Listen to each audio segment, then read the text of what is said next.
ओम नमो भगवते वासुदेवाय। हरे कृष्ण। स्वागत है आपका हमारे चैनल पर।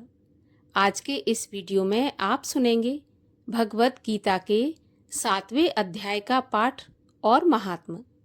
भगवत गीता के 7वें अध्याय का पाठ सुनने से वैशाख मास में पितृश्वरों को अर्पित करने से हमारे पितृश्वरों को मुक्ति प्रदान होती है। इसके पीछे की कथा क्या है, चलिए बताते हैं।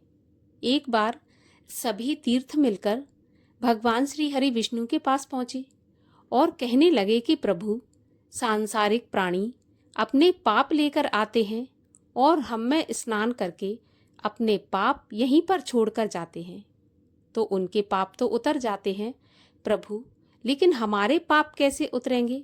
कृपया ये उपाय हमें बताइए। तब भगवान मधुसूदन कहने लगे, हे तीर्थों, वैशाख मास की जो आखिरी की 3 तिथियां हैं, त्रयोदशी, चतुर्दशी और पूर्णमासी, इन तिथियों को पुष्करणी तिथि कहते हैं। और इन पुष्करणी तिथि में यदि कोई सूर्योदय से पहले स्नान करके जल से बाहर आते हैं तो उनके सभी पाप धुल जाते हैं। आप भी ऐसा ही करें, सूर्योदय से पहले स्नान करके जल से बाहर आ जाएं तो आपके सभी पाप नष्ट हो जाएंगे। फिर उसके बाद आप भगवत गीता का पाठ करें। विशेषकर 7वें अध्याय का पाठ अति आवश्यक बताया गया है। इससे पितृश्वरों को भी मुक्ति प्राप्त होती है। तो भगवत गीता के 7वें अध्याय का पाठ इन 3 दिनों में अवश्य करना चाहिए या सुनना चाहिए। त्रयोदशी, चतुर्दशी और पूर्णमासी, इन तीनों दिनों, जिसको कि पुष्करणी तिथि कहा जाता है, भगवत गीता के 7वें अध्याय का पाठ अवश्य सुने। और आज के वीडियो में हम आपको यही सुनाने जा रहे हैं। अच्छा लगे तो लाइक करके शेयर कर दीजिए और चैनल को भी सब्सक्राइब कर लीजिए।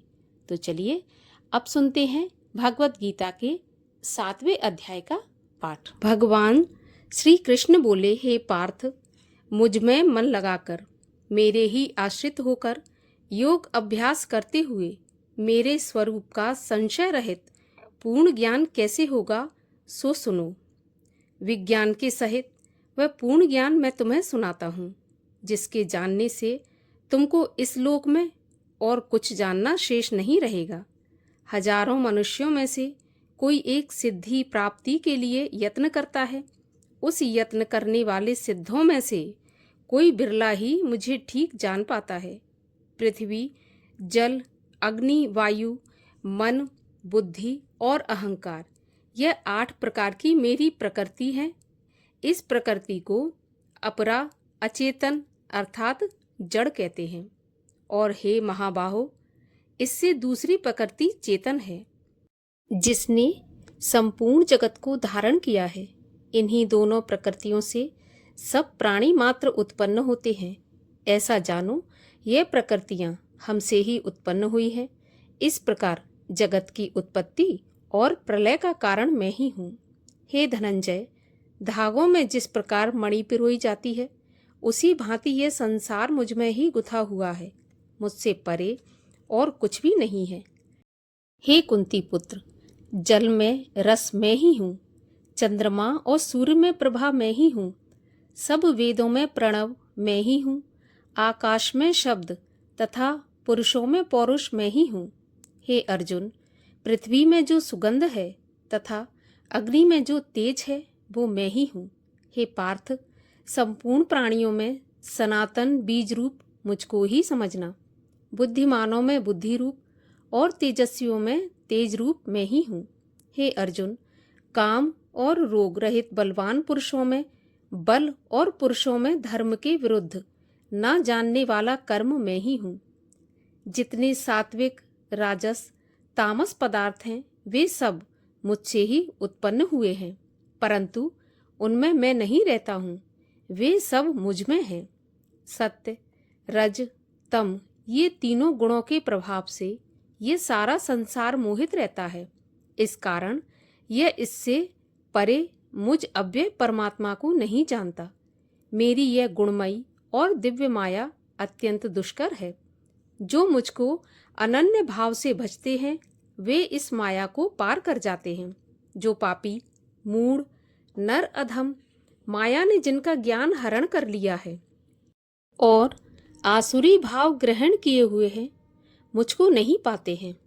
हे भारत श्रेष्ठ अर्जुन, 4 प्रकार के जीव मुझको भजते हैं। दुखिया, जिज्ञासु, ऐश्वर्य की कामना करने वाला और ज्ञानी, जिनमें मुझे सदा एकाग्र चित्त और केवल मेरी भक्ति करने वाले ज्ञानी पुरुष श्रेष्ठ लगते हैं, क्योंकि मैं ज्ञानी को अत्यंत प्रिय हूँ और वह मुझको प्रिय है। यद्यपि ये सभी भक्त श्रेष्ठ हैं, तथापि ज्ञानी तो मेरी आत्मा है, क्योंकि वह मुझ में ही मन लगाकर मुझको ही सर्वोत्तम गति मानकर मेरा ही आश्रय ग्रहण करता है। अनेक जन्म में अनंतर ज्ञानी मुझे पा लेता है। ऐसा महात्मा अत्यंत दुर्लभ है, जो सब जगत को वासुदेवमय समझे। अपनी अपनी प्रकृति के नियम के अनुसार मनुष्य भिन्न भिन्न काम वासनाओं के अज्ञान में डूबकर उन फलों की चाहना से अन्य देवताओं के अधीन होकर उनकी उपासना करते हैं। हे अर्जुन, जो भक्त श्रद्धापूर्वक जिन जिन देवताओं का पूजन करना चाहते हैं, उन पुरुषों की उस श्रद्धा को मैं दृढ़ कर देता हूँ। वह इस श्रद्धा से युक्त होकर उस देवता की आराधना करता है, फिर उसको मेरे ही रचे हुए कर्म फल प्राप्त होते हैं। परंतु उन अल्प बुद्धि वालों का फल नाशवान होता है। देवताओं के आराधना करने वाले देवताओं को मिलते हैं और भक्तजन मुझ में मिल जाते हैं। मेरे अव्यय, अविनाशी, अच्युतम स्वरूप को ना जानकर मंद बुद्धि लोग मुझे अव्यक्त को व्यक्त मानते हैं। मैं योग माया से आच्छादित होने के कारण सबको नहीं दिखता, उसी से मूढ़ लोग अनादि तथा अविनाशी मुझको नहीं जानते। हे अर्जुन, मैं भूत, भविष्य और वर्तमान के सब प्राणियों को जानता हूँ, पर मुझे कोई भी नहीं जानता। हे भारत, परंतप इच्छा और द्वेष से उत्पन्न होने वाले सुख दुख आदि द्वंद्वों के मोह से जगत के सभी प्राणी भ्रम में फंस जाते हैं। जिन पुण्य आत्माओं के पाप नष्ट हो गए हैं, वह पुरुष द्वंद्व के मोह से छूटकर दृढ़ निश्चय करके मेरी भक्ति करते हैं।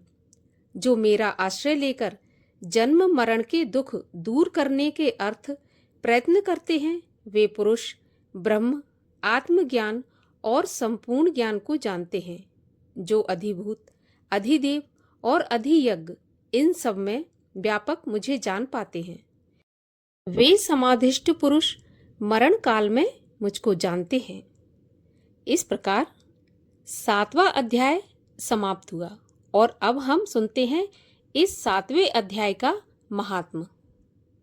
7वें अध्याय का महात्म सुनाते हुए भगवान श्री नारायण लक्ष्मी जी से बोले, हे लक्ष्मी, अब 7वें अध्याय का महात्म सुनिए। एक पटेल नगर था, जिसमें शंकुकर्ण वैश्य रहता था। वह व्यापार करने को नगर के बाहर कहीं परदेश को जा रहा था। रास्ते में शंकुकर्ण को एक सर्प ने डस लिया, जिससे वह मर गया। तब उसके साथी दाह क्रिया करके आगे को सिधारे।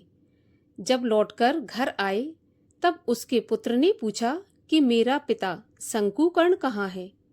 तब उन व्यापारियों ने कहा कि तेरे पिता को तो सर्प ने डस लिया था, सो वह रास्ते में ही मर गया, और ये तेरे पिता का सामान है, सो तू ले ले। पुत्र ने कहा, जिस सांप ने मेरे पिता को काटा है, मैं उसको मार डालूंगा।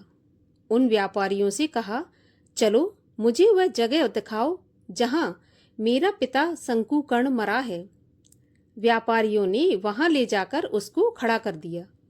वहां देखा तो वहां पर एक बामी, जिसे वह कुदीले से खोदने लगा। जब बामी का छेद बड़ा हुआ तो उसमें से एक सर्प निकला। सर्प बोला, तू कौन है और मेरा घर क्यों खोद रहा है? तब उस बालक ने कहा, मैं शंकुकर्ण का पुत्र हूँ। जिस सर्प ने मेरे पिता को डसा है, मैं उसको भी मार डालूंगा।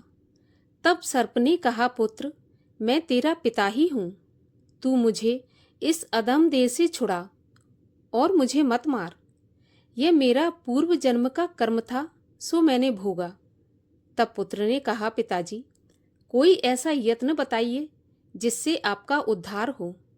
तब उस सर्प ने कहा, पुत्र, किसी गीता पाठी ब्राह्मण को घर में भोजन कराओ और उसकी सेवा करो, तो उसके आशीर्वाद से मेरा कल्याण होगा। तब उस बालक ने अपने घर पर उस नगर में जितने गीता का पाठ करने वाले थे, उन सब ब्राह्मणों को बुलाकर श्री गीता जी के 7वें अध्याय का पाठ कराया और उनको भोजन करवाया। तब उन ब्राह्मणों ने आशीर्वाद दिया। तब तत्काल वह अधम देह से छूटकर देव देह पाकर विमान पर चढ़कर आकाश मार्ग जाता हुआ अपने पुत्र को धन्य धन्य कहता हुआ वैकुंठ धाम को प्राप्त हुआ। इसलिए वैशाख माह में गीता के 7वें अध्याय का पठन और श्रवण अवश्य करना चाहिए। इससे पितरों को मुक्ति मिलती है। आज की कथा कैसी लगी ज़रूर बताइए, और अच्छी लगी हो तो लाइक शेयर करके चैनल को सब्सक्राइब कर लीजिए।